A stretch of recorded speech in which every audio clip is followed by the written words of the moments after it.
BJP ಸರ್ಕಾರಕ್ಕೆ ಧಿಕ್ಕಾರ ಧಿಕ್ಕಾರ ಧಿಕ್ಕಾರ ಧಿಕ್ಕಾರ ಡೀಸೆಲ್ ಬೆಲೆ ಏರಿಕೆ ಮಾಡಿದ ಬಿಜೆಪಿ ಸರ್ಕಾರಕ್ಕೆ ಗ್ಯಾಸ್ ಬೆಲೆ ಏರಿಕೆ ಮಾಡಿದ ಬಿಜೆಪಿ ಸರ್ಕಾರಕ್ಕೆ ಶ್ರೀಮಂತರ ಪರವಾಗಿರುವ ಬಿಜೆಪಿ ಸರ್ಕಾರಕ್ಕೆ ಧಿಕ್ಕಾರ ಧಿಕ್ಕಾರ ಧಿಕ್ಕಾರ ಧಿಕ್ಕಾರ. ಇಷ್ಟವರೆಗೆ ಯಾವುದೂ ಕೂಡ ಇಲ್ಲ. ಹಾಗಾಗಿ ನಾವು ತೀರ್ಮಾನ ಮಾಡಿಕೊಂಡಿದ್ದೇವೆ, ಇವತ್ತು ಬಡವರ ಕೆಲಸ ಮಾಡುವುದು ಹಕ್ಕುಚ್ಯುತಿ ಆದ್ರೆ ಆಗ್ಲಿ, ನಾವು ಜೈಲಿಗೆ ಹೋಗಿತಾ ಇದ್ದೇವೆ. ಇಲ್ಲೇ ಎರ್ಮಾಲ್ನಲ್ಲಿ ಬಡವರು ಕೂತಂತ ಜಾಗದಲ್ಲಿ ಬುಲ್ಡೋಸರ್ ಕೊಂಡೋಗಿ ಮನೆ ಮನೆ ಹುಡಿ ಮಾಡಿ ಬಿಸಾಡಿದ್ರು. ನಾವು ಹೋಗಿ ಬಡವರ ಪರವಾಗಿ ನಿಂತೆವು. ನಮ್ಮ ಮೇಲೆ ಕೇಸ್ ಆಯ್ತು, ಕ್ರಿಮಿನಲ್ ಕೇಸ್ ಆಯ್ತು. ನಾವು ಅದಕ್ಕೇನು ಹೆದರ್ಲಿಲ್ಲ. ಇಲ್ಲೇ ಬೆಳಪಿನಲ್ಲಿ ವಿನಯನಗರ ಅಂತ ಮಾಡಿದ್ದಾರೆ, ಅಲ್ಲಿ ಬಡವರು ಕೂತಂತ ಜಾಗಕ್ಕೆ ಅಲ್ಲಿ ಕೂಡ ಹೋಗಿ ಅವರ ಮನೆಯೆಲ್ಲ ಕಿತ್ತಾಕಿ ಬೀದಿಗೆ ಬಿಸಾಡಿದ್ರು.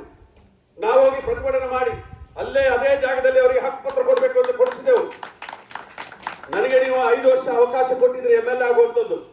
8,000 ಜನರಿಗೆ ಮನೆ ನಿವೇಶನ ಕೊಟ್ಟೆ. 8,000 ಜನರಿಗೆ 10,000 ಮನೆ ತಗೊಂಡು ಬಂದು ಬಡವರಿಗೆ ಕೊಡುವಂತ ಕೆಲಸ ಕಾರ್ಯ ಮಾಡಿದೆ. ಅದು ಯಾಕೆ ಈಗ ಬರುವುದಿಲ್ಲ? ಈಗ ಬಡವರೆಲ್ಲ ರಿಯಲ್ ಎಸ್ಟೇಟ್ ಮುಖಾಂತರ ಪರ್ಚೇಸ್ ಮಾಡ್ಬೇಕಾ? ಬಡವರೆಲ್ಲ ರಿಯಲ್ ಎಸ್ಟೇಟ್ ಮುಖಾಂತರ ಪರ್ಚೇಸ್ ಮಾಡ್ಬೇಕು. ಈಗ ಜಾಗ ಬೇಕಿದ್ರೆ ಒಂದು ಮನೆ ಕೊಡುವಂತ ಇಲ್ಲ. ಗ್ಯಾರಂಟಿಗೆ ವಿರುದ್ಧ ಪೆನ್ಷನ್ ಪಿಂಚಣಿ ರಿವ್ಯೂ ಮಾಡಬೇಕು. ಇವತ್ತು ಬೇರೆ ಬೇರೆ ರೀತಿಯಲ್ಲಿ ಜನಸಾಮಾನ್ಯರಿಗೆ ಬಡವರಿಗೆ ಸಿಗುವಂತ ಸವಲತ್ತುಗಳ ಬಗ್ಗೆ ಅನ್ಯಾಯ ಮಾಡುವಂತ ಕೆಲಸ ಕಾರ್ಯ ಮಾಡ್ತಾ ಇದ್ದಾರೆ. ಬರೇ ಶ್ರೀಮಂತ ವರ್ಗದವರಿಗೆ ಮಾತ್ರ ಸೀಮಿತವಾಗಿ ಕೆಲಸ ಕಾರ್ಯ ಮಾಡುವಂತ ಕೆಲಸ ಕಾರ್ಯ ಮಾಡ್ತಾ ಇದ್ದಾರೆ. ಇದನ್ನು ನಾವು ಖಂಡಿಸ್ತೇವೆ. ಇದರ ಬಗ್ಗೆ ಉಗ್ರವಾದಂತ ಹೋರಾಟ ಮಾಡ್ತೇವೆ. ನಾಡ್ದು ಇಲ್ಲಿ ನಾನು ಬಹಳ ಸಮಯದಿಂದ ನಾನು ಶಾಸಕನಾಗುವ ಸಂದರ್ಭದಲ್ಲಿ ಪ್ರಯತ್ನ ಮಾಡಿದ್ದೆ. ಇಲ್ಲಿ ಕೆಲವರಿಗಾದ್ರೂ ಮನೆ ನಿವೇಶನ ಕೊಡಿಸಬೇಕು ಅಂತೇಳಿ ಬಹಳ ಅರ್ಜಿ ಇದೆ. ಇಲ್ಲಿ ಇಟ್ಕೊಂಡು ಕೂತಿದ್ದಾರೆ. ಇಲ್ಲಿ ಗಂಟು ಕಟ್ಟಿ ಗೆದ್ದಲು ಹಿಡಿತಾ ಇದೆ. ಇಲ್ಲಿ ಕೂತಿದ್ದಾರೆ. ಇಲ್ಲಿ ಅವರಿಗೆ ಹಕ್ಕುಪತ್ರ, ಇವರಿಗೆ ಸೈಟ್ ಕೊಡಬೇಕು ಅಂತ ನಾನು ಪ್ರಯತ್ನ ಮಾಡಿದ್ದೆ. ಇವತ್ತು ನಾನು ಶಾಸಕ ಹೋದ ನಂತರದಲ್ಲೆಲ್ಲ ಕ್ಯಾನ್ಸಲ್ ಮಾಡಿದ್ರು ಆ ಜಾಗವನ್ನು. ಇವತ್ತು ಯಾರ್ಯಾರ ಹಕ್ಕುಪತ್ರ ಬಾಕಿ ಇದೆ, ಯಾರ್ಯಾರ ಇವತ್ತು ರೆಕಾರ್ಡ್ ಇನ್ನು ಹಕ್ಕುಪತ್ರ ಸಿಗ್ಲಿಕ್ಕಿದೆ, 94C ಅಲ್ಲಿ ಇರ್ಬೋದು, ಅಕ್ರಮ ಸಕ್ರಮದಲ್ಲಿ ಇರ್ಬೋದು, ಭೂಮಸ್ತುದೆ ಕಾನೂನಿನ ಮುಖಾಂತರ ಇರ್ಬೋದು, ದರ್ಖಾಸ್ತಿಂದ ಇರ್ಬೋದು, RTC ಆಗದಂತ ಇರ್ಬೋದು, ಯಾವ್ದು ಬಾಕಿ ಇದೆ ಅವರೆಲ್ಲರೂ ಕೂಡ ನಾಡು ಬರಬೇಕು, ಕಾಪುಗೆ ಬರಬೇಕು.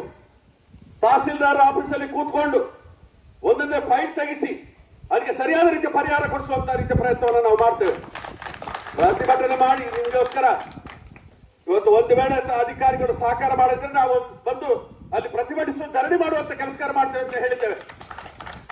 ಇವತ್ತು ಆ ದೃಷ್ಟಿಯಲ್ಲಿ ಬಡವರ ಸ್ವರ ಎಲ್ಲಿ ಕೇಳಬೇಕಾ ಕೇಳುವಂತ ರೀತಿಯ ಜನಸಾಮಾನ್ಯರು, ರೈತರು, ಇವರೆಲ್ಲರೂ ಕೂಡ ರೈತರು ಪಾಪ ಆತ್ಮಹತ್ಯೆ ಮಾಡಿಕೊಂಡಿದ್ದಾರೆ. ಇವತ್ತು ಅವರ ಹತ್ರ ತೆಗೆದಂತ ಸಾಲ ವಾಪಸ್ ಕಟ್ಟಲಿಕ್ಕೆ ಹಣ ಇಲ್ಲ.